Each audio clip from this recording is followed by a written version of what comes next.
Today we're going to be making sauerkraut. First thing you're going to need is a mixing bowl to be able to crush up your cabbage along with the juices to create the osmosis process. 1 head of cabbage, some sea salt,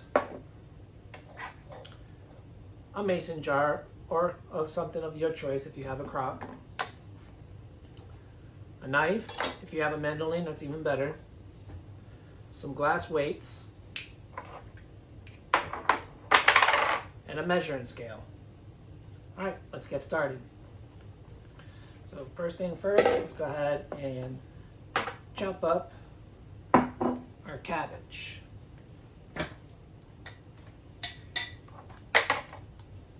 Okay. Got the core right inside there, we're going to take that out. Go ahead and cut it right down the middle. Put it on the side. Cut a triangle into each side. And there it is. There's the core. Do the same to the other side. And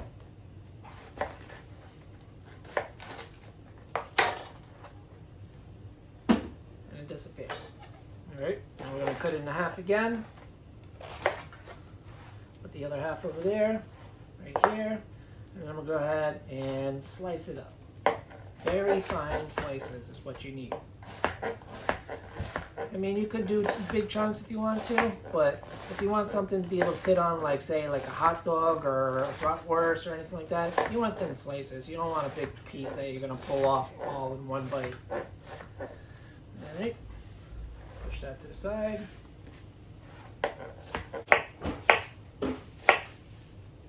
Alright, now we're done with that. Let's go ahead and put everything right into a mixing bowl.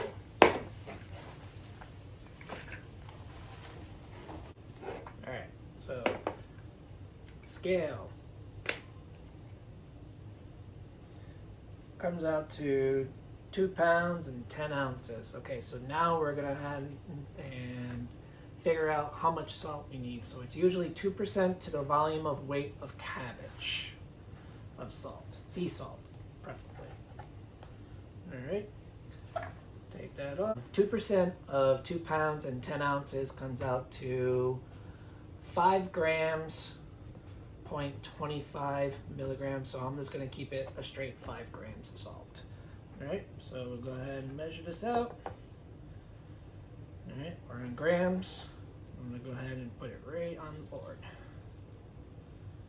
And boom, 5 grams. Alright, let's go ahead and put that aside. Take this, put it in there. And now we can set this aside.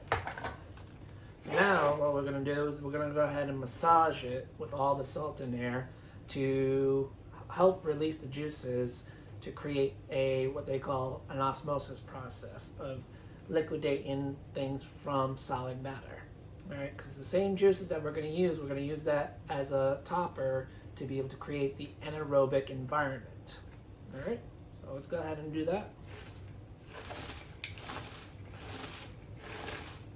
And I'll tell you, this is a lot of work right here. This is the only hard part of the whole process, is crushing it up, squeezing it.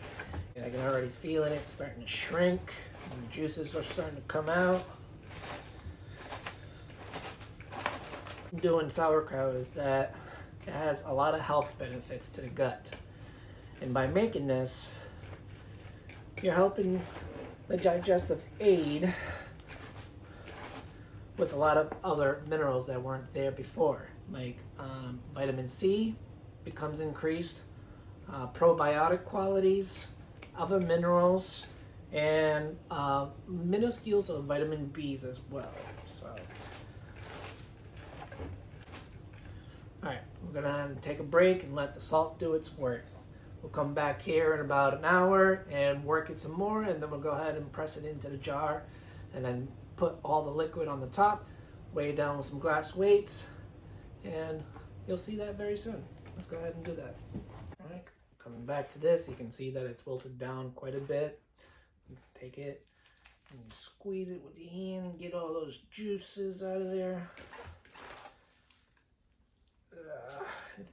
if you don't have enough juice, you can always use a little bit of salty water as a brine to cover it up. So the main thing is getting it to start its process of osmosis, just like this. And the salt acts like an inhibitor to keep bad bacteria out and keep the good bacteria in.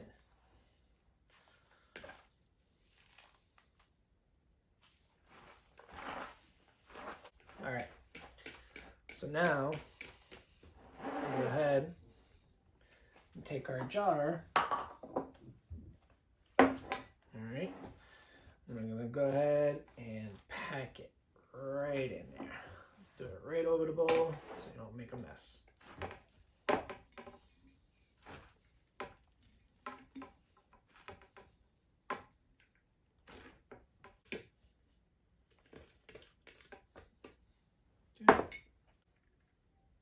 You can see all those juices that I have in there. I'm hoping it's enough, but like I said, it doesn't matter. You can use a little bit of salty brine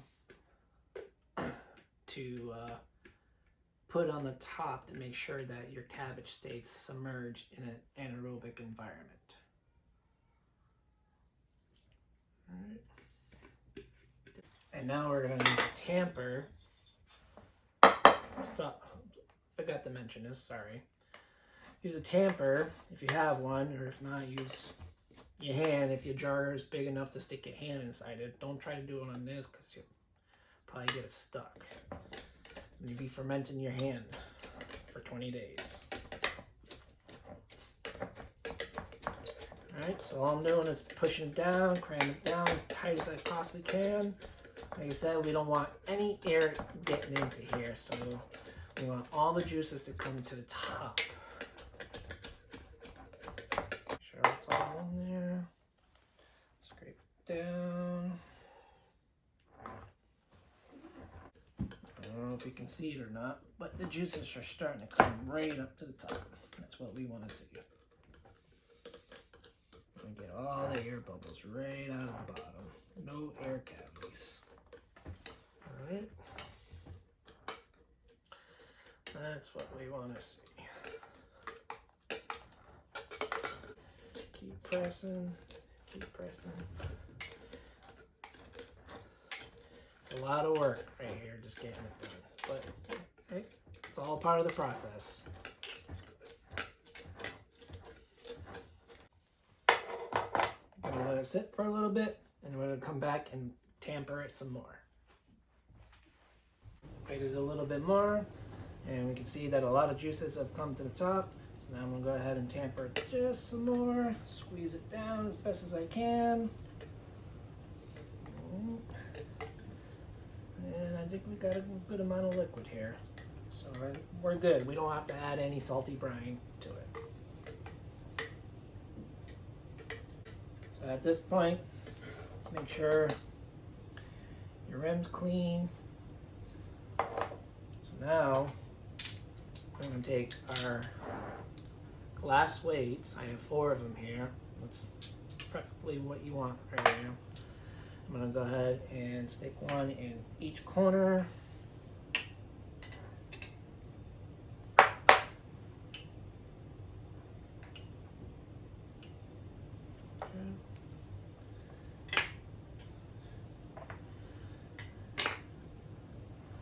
And then I'm going to go ahead and tamper it just a little bit more to make sure that the cabbage is not above the surface of the liquid. All right? And that is perfect. That's what we want to see. All right. Beautiful. Look at that. See all that beautiful liquid right there? That's what you want. You want all your solids to be below the liquid. All right, so this way it creates the anaerobic environment so no air gets inside of it, and all it does is it ferments for the next 20 days, and all it does is it creates that sourness. That's why they call it sauerkraut, sour cabbage, and that's it.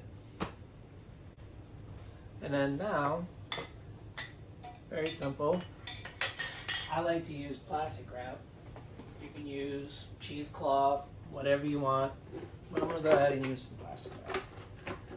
They have special things that you can put on here to create an airlock.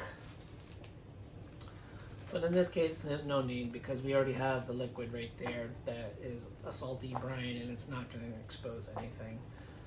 It would be different if you had, you know, all your solids coming up to the rim right here, and then I would consider putting an airlock on there. But in this case, no need. So all I'm going to do is put plastic wrap on the top, give it a slight tight down, and I'm going to poke a small little hole right there. And then I'm going to put the lid on top, and that's it.